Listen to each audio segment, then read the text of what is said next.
Hello guys, स्वागत करता हूँ आपको और एक न्यू वीडियो में। गाइस, अगर आप एक हिंदू है तो वीडियो को लाइक करके चैनल को सब्सक्राइब कर देना। तो चलिए वीडियो शुरू करते ही।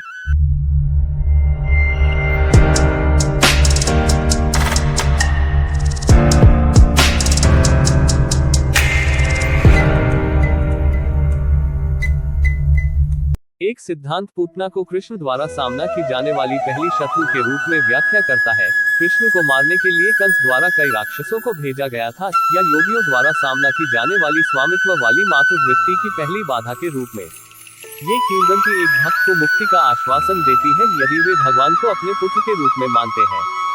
एक अन्य सिद्धांत पूतना की व्याख्या एक शिशु रोग के रूप में करता है जिससे कृष्ण बच गए थे, जिसे प्रभावित बच्चे को जबरदस्ती दूध पिलाने से ठीक किया जा सकता है।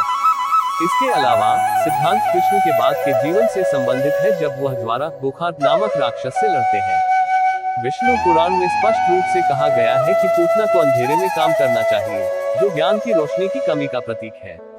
उसके कानों की बालियों को चमकदार नहीं बल्कि कांपता हुआ बताया गया है, जो उसके अस्थिर स्वभाव को दर्शाता है।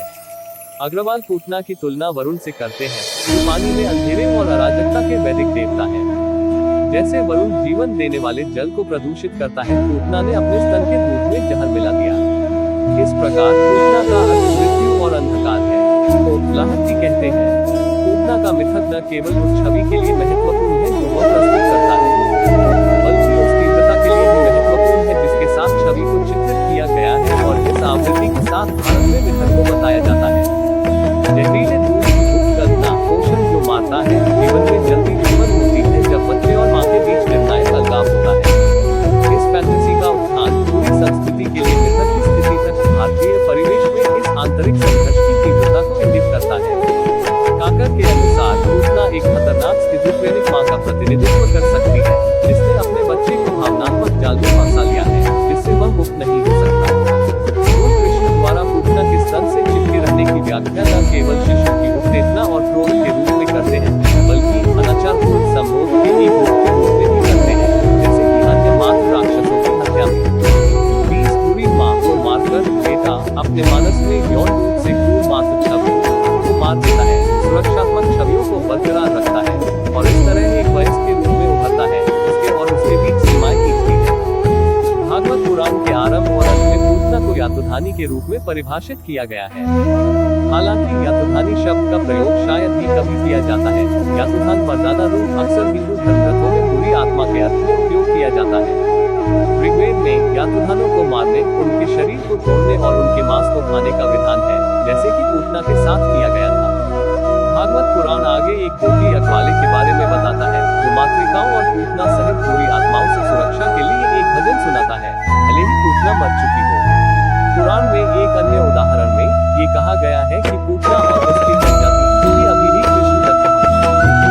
अंत में पूरे अध्याय को पूतना का उद्धार कहा जाता है, न कि पूतना का वध। दोनों घटनाएं इस दृष्टिकोण को लागू करती हैं कि यद्यपि पूतना के नश्वर शरीर को कृष्ण ने मार डाला था, लेकिन वह एक आत्मा के रूप में दुनिया में जीवित है। Opening square bracket closing square bracket.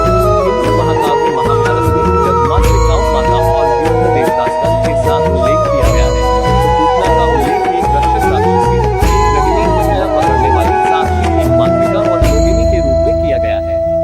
महाकाव्य के परिशिष्ट हरिवंश में उसे एक गृहिणी के रूप में सूचीबद्ध किया गया है, जिसके अंत में बच्चे की रक्षा के लिए प्रार्थना की गई है। अग्नि पुराण में उनका उल्लेख गृहिणी और योगिनी के रूप में भी किया गया है। चिकित्सा ग्रंथ बालतंत्र में पूतना का उल्लेख राक्षस राजा रावण की 16 बहनों के सामान्य नाम के रूप में किया गया है, जिन्हें शिशुओं का मांस खाने की अनुमति है। बौद्ध ग्रंथ सद्धर्म पुंडरीका सूत्र और 1131 ईस्वी के पश्चिमी चालुक्य राजा सोमेश्वर तृतीय के विश्वकोश मनसोल्लास में कई राक्षसों की सूची दी गई है, जिनमें पूतना का एक समूह भी शामिल है। ब्रह्मांड पुराण और हरिता संहिता में पूतना का उल्लेख मातृकाओं और गृहिणियों के एक उप समूह के रूप में किया गया है, जिनके व्यक्तिगत नामों में काली और डाकिनी शामिल है। नववेदिक चिकित्सा ग्रंथ सुश्रुत संहिता में पूतना का वर्णन इस प्रकार किया गया है, काले रंग की, खुले मुंह वाली, उभरे हुए दांतों वाली और बिखरे हुए बालों वाली, गंदे कपड़े पहने हुए, बहुत बदबूदार और खाली टूटी इमारतों में रहने वाली।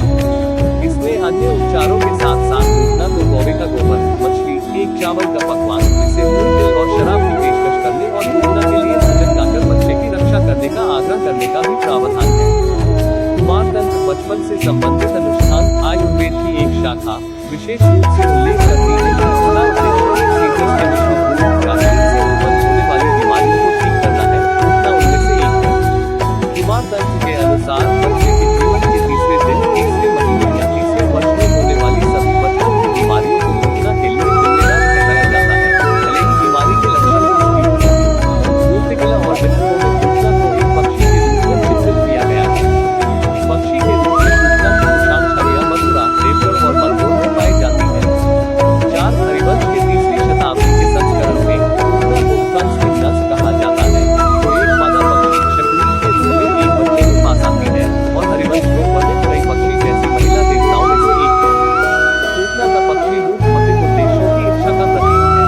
कुछ ग्रंथों में पूतना को वाकी, मादा सारस के रूप में वर्णित किया गया है, जो कुटिलता और पाखंड का प्रतीक है।